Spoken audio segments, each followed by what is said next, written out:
पीड़ित अली हुसैन ने जमीन पर अवैध कब्जा और बिक्री का लगाया गंभीर आरोप। पीड़ित अली हुसैन ने आज अपने आवास पर एक प्रेस वार्ता आयोजित कर मीडिया के सामने अपनी आप बीती रखते हुए बताया कि उनकी पुश्तैनी जमीन पर कुछ रिश्तेदारों के द्वारा जबरन कब्जा कर लिया गया और उसे अवैध रूप से बेचा भी जा रहा है। और मौलाना अली हुसैन कुम्मी ने कहा, जब इस प्रकरण को लेकर मैं थाने जाता हूँ तो मुझे चौकी भेजा जाता है। जब मैं चौकी पर अपनी पूरी बात बताता हूँ तो चौकी पर बैठे दरोगा और सिपाही मुझसे कहते हैं, मैं इसमें कुछ नहीं कर सकता जब तक आप कोर्ट से स्टे नहीं लेकर आए हैं। थोड़ा आगे आइए। जमीन को लेकर जिस तरह विवाद चल रहा है और एक कायम रजा जो है अभी पूर्व जो है विधायक का चुनाव भी लड़ा है वो बसपा से लड़ते हैं, क्या दबाव बसपा की तरफ से बन रहा है या खुद अपना दबाव बना रहा है? अभी आपका ही कहना है कि वो मेरे रिश्तेदार भी हैं, तो ऐसे रिश्तेदार कौन से हैं जो आप ही की जमीन पर कब्जा करके जमीनों को बेच रहे हैं? कैसे देखते हैं, क्या करना चाहिए? देखिए, ऐसा है कि हमारे नाना जाफ़र अली ख़ां की ज़िम्मेदारी वहाँ पे थी और हमारी माँ के हक़ में जो ज़मीनें आई थी वो ज़मीनें हम लोगों को नहीं मिली। और आज जो है क़ायम रज़ा वहाँ पे माफिया, गुंडा माफिया बना हुआ पूरे, और उसके साथ में हमारा भाई शाहरुख खान और फैज़ी खान जो कि समाजवादी पार्टी में जो है वो इलेक्शन लड़ रहा है। और ये सब गुंडे बदमाशों को जो है गवर्नमेंट को चाहिए है ऐसे लोगों के साथ सख्त कार्रवाई करे और वो जो हमारा हक़ है वो हमको मिलना चाहिए। वो ज़मीन बग़ैर किसी पूछे हुए इन लोगों ने जो है वो एग्रीमेंट कर लिया और इस ज़मीन पे आप लोग गए, आपने देखा जाके कि हरे भरे पेड़ लगे थे, 100 पेड़ तकरीबन थे आम के, वो कटवा के वहाँ पे ये लोग प्लाटिंग करना चाहते हैं। अभी एग्रीमेंट हुआ है, बाकी रजिस्ट्री हुई नहीं है।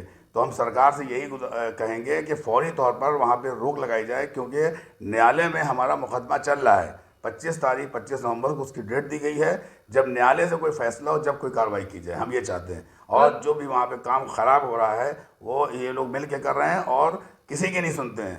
पुलिस चौकी पे मैं 2-3 मरतबा गया, हमारे सामने उन लोगों ने बात की, वहाँ के दरोगा ने, उनकी भी नहीं सुनी, उनके कहने पे आए भी नहीं है। इतने ज़्यादा ये लोग माफिया गुंडागिरी वहाँ पे चंदियामों में कर रहे हैं। और जबकि कितनी ज़मीनें कब्ज़ा किए हैं, कितनी प्लाटिंग कर रहे हैं, क्या क्या कर रहे हैं। हम चाहते हैं कि उन पर बाकायदा जाँच बिठाई जाए ताकि मालूम हो कि दूध का दूध हो, पानी का पानी, जो गवर्नमेंट ज़मीनों पर कब्ज़ा भी कर रखा है इन लोगों ने।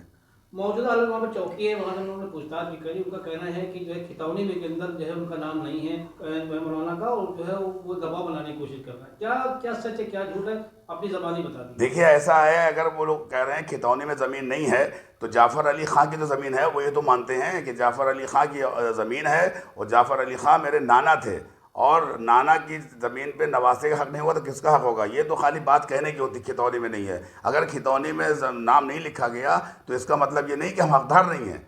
हक़दार तो हैं, क़ानून से भी हैं और शरीयत के हिसाब से भी हैं। और 1 बीघा ज़मीन हमारी वालदा की थी जो मेरी नानी ने दी थी, वो भी इन लोगों ने बेची है। शाहरुख खान के वालिद ने और फैज़ी खान के वालिद ने। ये चौकी गलत कह रही है कि उनका खितौनी में नाम नहीं है। अगर नाम नहीं है तो न्यायालय में मुकदमा कैसे चल रहा है? स्टे हमको कैसे मिल गया? मुकदमा कैसे वहाँ पे हो गया अगर मतलब हमारा हक़ नहीं था वहाँ के ऊपर? यानी कि पूरा भंडा आप यही जान कोशिश कर रहे हैं कि जो है उसमें पुलिस जो है वहाँ के लोग जो है कहीं ना कहीं मिले हुए हैं, इस तरह की बात कर भाई जाहिर है कि वहाँ के ऊपर माफियागिरी चल रही है, वहाँ पे भू माफिया बसे हुए हैं, उनकी वहाँ पे चल रही है। हमारे पास पैसा नहीं है, अगर आप पैसा होता तो हम भी वहाँ पे काम कर सकते थे। हम तो कानून से अपना हक़ लेना चाहते हैं। हमने कमिश्नर से जाके मुलाकात की, हमने अधिकारियों से मिला, कि हमने योगी जी को लेटर भेजा, जबकि हम खुद 25 सालों से काम कर रहे हैं। और समाजवादी वाले और मायावती की पार्टी के लोग जो है वहाँ गुंडागिरी कर रहे हैं, कोई कार्रवाई नहीं हो रही है। बीजेपी के लोग जो हैं साथ भी बीजेपी के, और कहते भी कि हम शियों के साथ हैं, उसके बाद नाइंसाफ़ी हमारे साथ हो रही है, उनके साथ नहीं हो रही। वो तो वहाँ गुंडागिरी में उतारू हैं। अगर पुलिस चाहे, थाना चाहे तो 1 मिनट में मसले को हल कर दे, मगर पुलिस थाना जो है नहीं चाहता कि मसले को हल किया जाए। तो हम ऊपर से चाहते हैं कि ये बात वहाँ तक जाए कि गवर्नमेंट बाकायदा तरीके से उनकी जाँच कराए,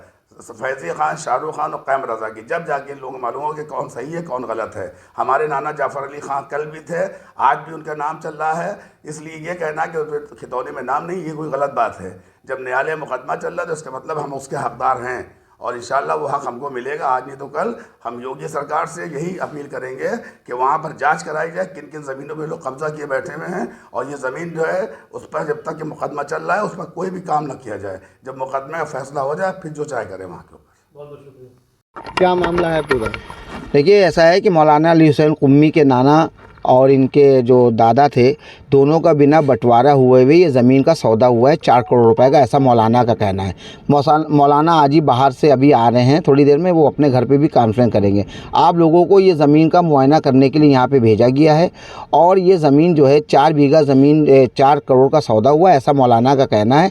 मौलाना ने कहा है कि आप जाके इन पत्रकारों को, महोदयों को ये ज़मीन का मुआयना कराई आइए। ये ज़मीन बिना बंटवारे के, बिना हिस्से के सौदा हुआ है, ये गलत हुआ है, गैर कानूनी है। इसी बात पे उन्हीं ने ये काम यहाँ बता रहे कि जो है हरे पेड़ भी काटे गए। हाँ, पेड़ काटे गए, आम के पेड़ थे, सैकड़ों पेड़ यहाँ पे कटवा दिए गए हैं और पता नहीं उसकी परमिशन थी नहीं थी। मौलाना ने उस चीज़ की भी जानकारी करने के लिए एप्लीकेशन डाल रखी। ठीक है, थैंक यू।